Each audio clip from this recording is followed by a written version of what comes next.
Dreams and desires. Let us speak now about dreams and desires. The nighttime dreams and their messages, yes, but more than that, I would speak with you about the dreams that you have as goals of something you want to see made manifest. All of you have dreams of what you would like to see happening in your future, and you spend some of your time in the daytime with the daydreams as you envision what you would like to see manifest and what you would like to experience. This is very good, because it allows your point of focus to expand and to play truly with your divinity, to play with the unlimitedness that you are. How would it feel if you could move into one of the unlimited possibilities of the daydream? How would it feel if all the limitations were taken off? What would you dream? How would you be? Daydreams are important. Desire is what activates and brings into manifest form the daydream. As we have spoken many times, your words hold clues for you. Examine your words. Be aware of what words you choose. The word desire truly is from de-sire, of the Father. Therefore your desires do come from the Father. Be awake to your desires. Be awake to your daydreams. Be awake to the power of the imagination. Imagination is a tool, a gift that you put into this reality so that you could play with the possibility of taking limitations off and being, manifesting that which you would like to see in your daydreams and your desires. When you bring the two together, when you bring the daydreams into alignment with desire, desire puts the energy into the daydreams to make it happen. When it is of the Father, when it is of your divinity and is of your divine path, then the daydream manifests.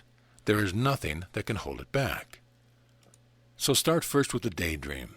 Whenever you get time to daydream, think of what you'd like to see in your future and what you would like to see manifest in the world.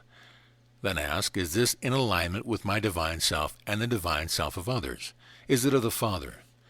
Sometimes you will have to examine and go very deeply within yourself to see where the daydream comes from, to see, why do I want to see this dream come true? Is it based on ego that wants to make manifest something that others will then praise me for? Or is it based on fear that if I don't realize this dream, something really disastrous might happen? Or is it based on limited thinking? That may be a tough one as you go deeply within yourself, because limited thinking has been a gift that generations have given over and over to the younger generation. It is the voice that says, well, this would be nice, but it probably can't happen. So go deeply within yourself and ask, where does this dream come from? Why do I want to manifest this? Play with all the parameters of the daydream. Play with, how would it feel? Play for a minute or so with what if. What if the limited thinking isn't true? What if I can manifest the dream in alignment with desire? What if? For example, what if you truly live in a friendly universe and all the stories of your ETs have been based on the belief, which this reality holds, that there is good and that there is opposition to good? This reality, as we've said many times, is based upon a belief in duality, that there is good and that there is evil. But what if this reality is only one sandbox, only one place to play, and there are many other sandboxes that do not believe in duality? What if all your stories about the universe, about how ETs are going to have more power than you do, how they are going to come and overtake you, are not true? Some of your Hollywood stories like to bring you a lot of drama.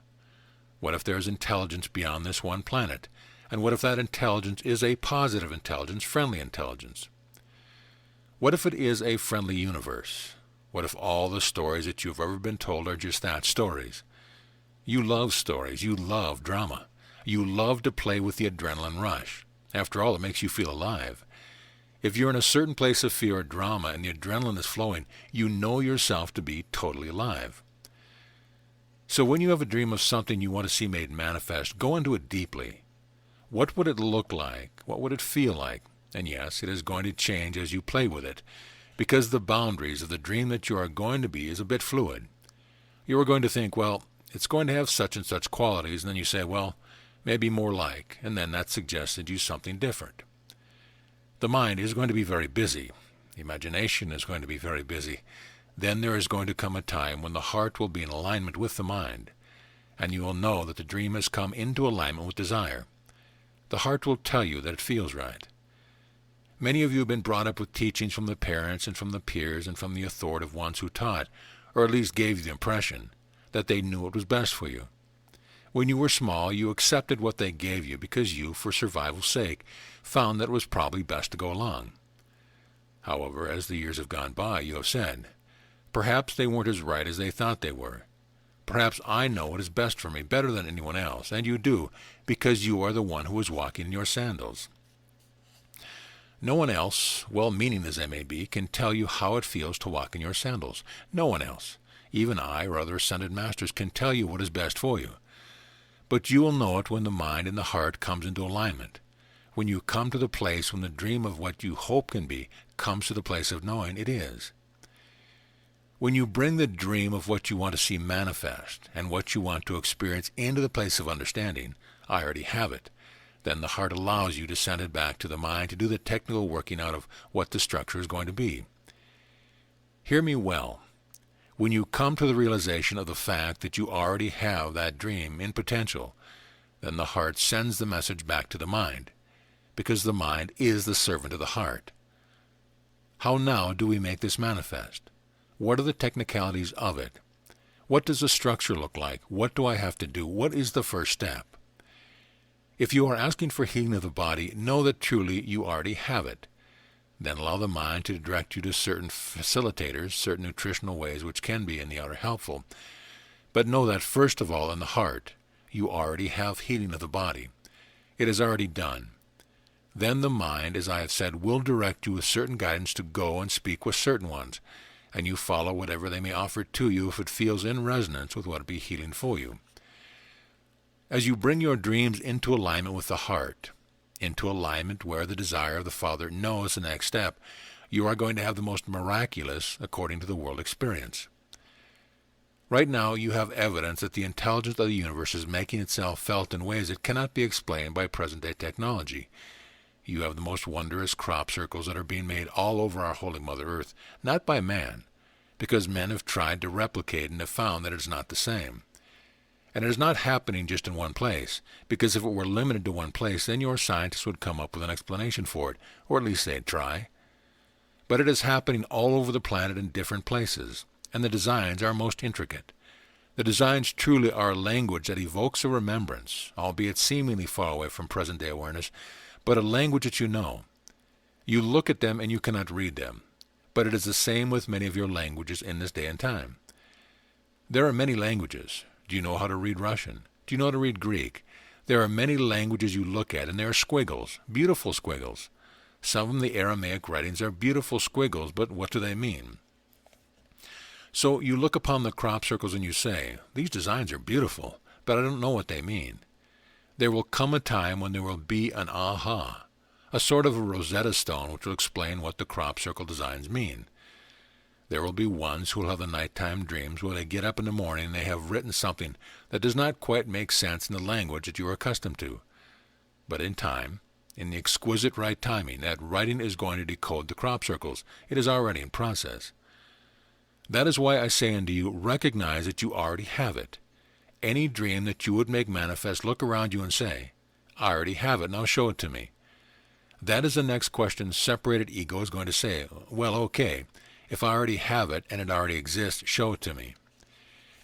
If you have any dream, if you have any desire that you have been working with this lifetime or other lifetimes, because you have come into this lifetime carrying with you dreams, hopes, visions, of wanting to know home right here in this human experience, those visions are going to be coming more and more into your awareness. Already you have the feeling that, I want to be free. I want to know the power of being invulnerable, the power of being totally free. I don't want to feel at the mercy of someone else's choices and dictates. I want to live in the present right now. The past has seemed to dictate what you have to be in the present, but in truth, the past is not real.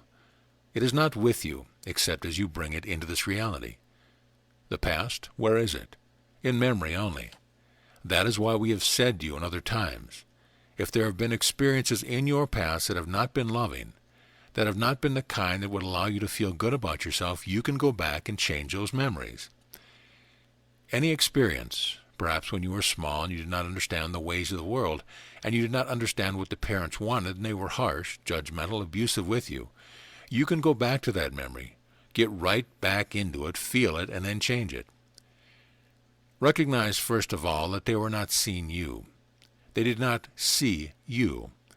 They were reacting to their own perception of what they thought you were, what you were doing, what they had to do.